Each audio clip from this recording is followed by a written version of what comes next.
Study IQ IAS, आपका selection हमारा mission. Israel और United states of America friendly countries हैं, लेकिन क्या फ्रेंडली कंट्रीज एक दूसरे के ऊपर स्पाइंग नहीं करते, या फ्रेंडली कंट्रीज एक दूसरे के ऊपर शक नहीं करते, या वो एक दूसरे को ब्लैकमेल नहीं करते हैं अपना काम करवाने के लिए? रिसेंटली रिलीज एप्स्टीन फाइल्स के अंदर कुछ ऐसा ही स्पेकुलेशन हो रहा है। जेफरी एप्स्टीन का नाम तो आपने सुना ही होगा और वो आजकल बहुत ज्यादा चर्चा में है और अमेरिकन इंटरनल पॉलिटिक्स को उन्होंने हिला के रख दिया है। क्यों? क्योंकि एप्स्टीन ने कई बड़े लोगों के साथ अपने लिंक्स को आगे सामने आया है उनका FBI की फाइल्स के अंदर, और इन बड़े लोगों का नाम वहां के सेक्स ऑफेंसेस से रिलेटेड है, जैसे बिल गेट्स, बिल क्लिंटन और डोनाल्ड ट्रंप भी उनके साथ कई वीडियोस और फोटोज के अंदर नजर आए हैं। एप्स्टीन के कई सारे फोटोज सामने आए जिनके अंदर वो कई 18 साल से कम उम्र की लड़कियों के साथ सेक्स स्कैंडल के अंदर फंसे हुए नजर आए हैं। और लेकिन अमेरिका की इंटरनल पॉलिटिक्स को तो इसने हिला ही दिया है। लेकिन आखिर ऐसा क्यों कहा जा रहा है कि एप्स्टीन एक इंटेलिजेंस एजेंसी के लिए काम करते थे और वो यूनाइटेड स्टेट्स ऑफ अमेरिका के हाई प्रोफाइल लोगों को फंसाना चाहते थे? मोसाद का नाम आपने सुना होगा और मोसाद ने कई हाई प्रोफाइल केसेस को कंप्लीट किया है। अगर इंटेलिजेंस एजेंसी की रेटिंग करें तो हमें पता लगेगा कि मोसाद शायद दुनिया की सबसे सक्सेसफुल इंटेलिजेंस एजेंसी है। रिसेंटली रिलीज धुरंधर मूवी में आपने देखा होगा कैसे रिसर्च एंड एनालिसिस विंग, जो इंडिया की रॉ है, उसने अपने ऑपरेशंस को पाकिस्तान में सक्सेसफुली कंप्लीट किया। ठीक इसी तरह से मोसाद इजरायली इंटरेस्ट का ध्यान रखती है और मोसाद ने कई इतने बड़े बड़े ऑपरेशंस किए हैं जिन्हें आज तक दुनिया में सबसे ज्यादा अप्रिशिएट किया जाता है। जैसे फॉर एग्जांपल 1965 के अंदर इजराइल के मोसाद के एक एजेंट थे Eli Cohen. Eli Cohen Syria के अंदर इतना अंदर तक घुस चुके थे वहां के एडमिनिस्ट्रेशन में कि हो सकता है कि वो डिफेंस मिनिस्टर भी बन जाते वहां के। मोसाद ने ईरान के न्यूक्लियर प्रोग्राम को डिसमेंटल करने के लिए कई सारे स्टेप्स उठाए, जैसे कि उन्होंने उनके एक न्यूक्लियर प्रोग्राम के हेड थे मोहम्मद फखरीजदा, उनको उन्होंने असैसिनेट किया था एक AI बेस्ड इंटेलिजेंस गन के थ्रू। रिसेंटली आपने देखा होगा हिजबुल्लाह के अंदर जो पेजर अटैक्स हुए थे उसे किस तरह से मोसाद ने कोऑर्डिनेट किया था। लेकिन क्या यह सही है कि मोसाद के एजेंट थे एप्स्टीन, जो कि जेफरी एप्स्टीन जिनका नाम हम सुन रहे हैं आजकल एप्स्टीन फाइल्स के अंदर, क्या वो मोसाद के एजेंट थे? एक थियरी कहती है कि जेफरी एप्स्टीन एक्चुअली मोसाद के एजेंट थे, लेकिन क्या प्रूफ है कि एप्स्टीन जो है वो मोसाद के एजेंट थे? और अगर वो मोसाद के एजेंट थे तो यूनाइटेड स्टेट्स अमेरिका के ऊपर किस तरह का प्रेशर क्रिएट करना चाहते थे? अब देखिए, जो भी चीजें रिलीज हुई है इस फाइल के अंदर, जो कि FBI ने डीक्लासिफाई की है, इन फाइल्स के अंदर यह सामने आता है कि जेफरी एप्स्टीन के जितने हाई प्रोफाइल लोग थे उन सभी के साथ लिंक थे, जबकि यूएस के पुराने फॉर्मर प्रेसिडेंट्स, उनके साथ उनके links, United states of America के प्रेजेंट प्रेसिडेंट डोनाल्ड ट्रंप, उनके साथ उनके लिंक्स, और यहां तक कि उनके ऑलमोस्ट हर कंट्री के बड़े लीडर्स और बहुत ही इन्फ्लुएंशियल जो लोग थे उनके साथ उनका नाम जुड़ा हुआ है। और ये कई सारे ईमेल्स के थ्रू ये बात लीक हुई है। एप्स्टीन जनरली तो अपने सेक्स ऑफेंसेस के लिए न्यूज में है, लेकिन इंटेलिजेंस और जियोपॉलिटिकल एंगल के हिसाब से इसे कभी बहुत मुश्किल से एस्टैब्लिश किया जा पा रहा है। तो क्या एप्स्टीन मोसाद के एजेंट थे? किस डायरेक्शन में? क्या प्रूफ्स हैं? तो देखिए, इस डायरेक्शन में कई सारे प्रूफ्स सामने आए हैं और कई लोगों ने स्पेकुलेट किया है कि एक्चुअली एप्स्टीन जो है वो मोसाद के एजेंट थे। अगर हम एविडेंसेस की बात करें तो 2019 के अंदर एक बुक रिलीज हुई थी जिसका नाम था dead man tell no tales.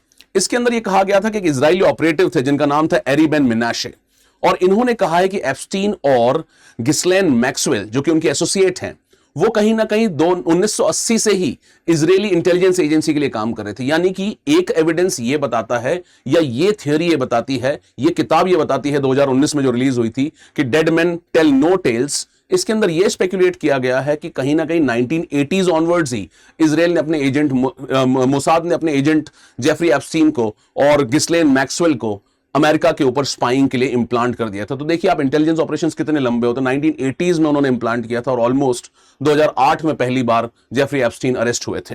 अगर अपन एक और एविडेंस की बात करें तो एक न्यूज चैनल है अमेरिका का जिसका नाम है ड्रॉप साइट न्यूज। उन्होंने एक सीरीज पब्लिश की, उसके अंदर उन्होंने कहा है, कई सारे हैक्ड ईमेल्स को उन्होंने बताया है। तो उस हैक्ड ईमेल्स के अंदर उन्होंने बताया कि एक प्रो पैलेस्टीनियन ग्रुप है जिसका नाम है हंडाला।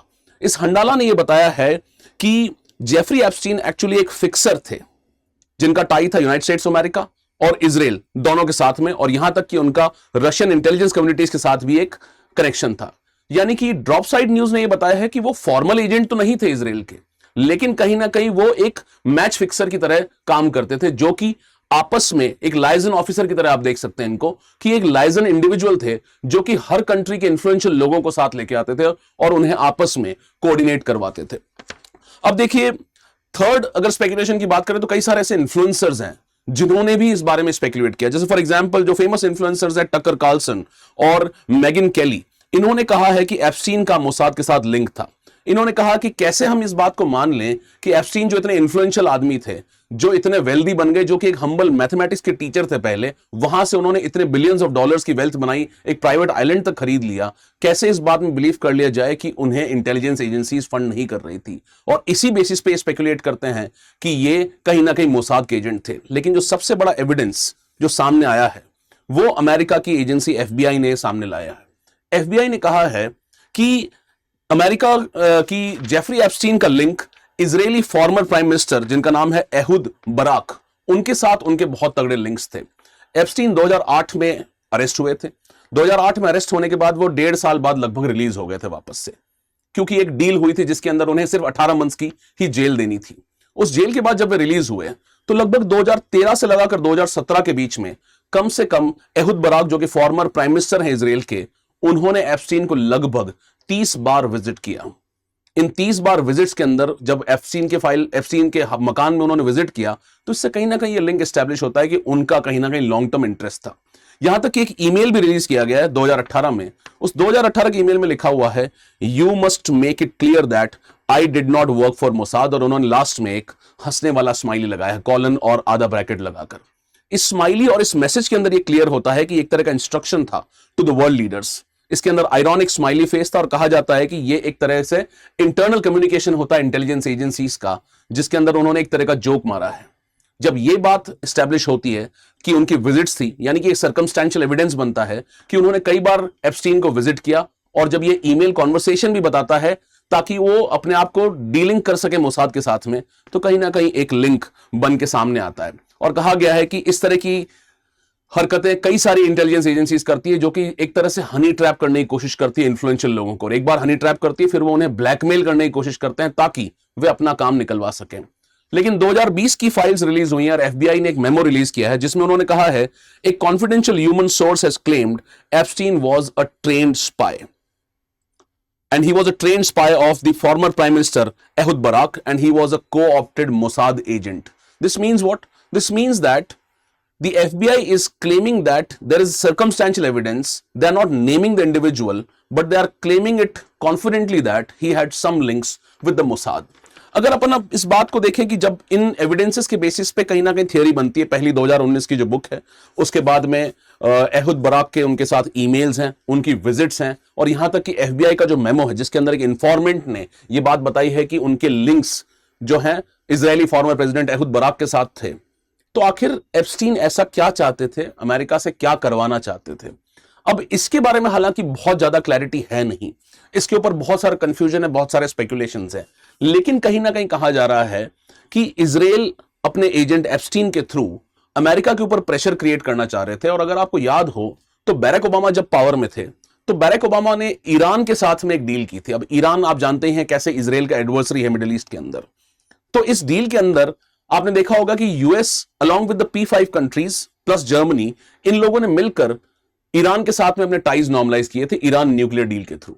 अब जब ईरान न्यूक्लियर डील फाइनल हो रही थी, इसी टाइम पर एप्स्टीन जो है बराक ओबामा एडमिनिस्ट्रेशन को प्रेशराइज कर रहे थे कि वो ईरान के ऊपर अटैक्स करें।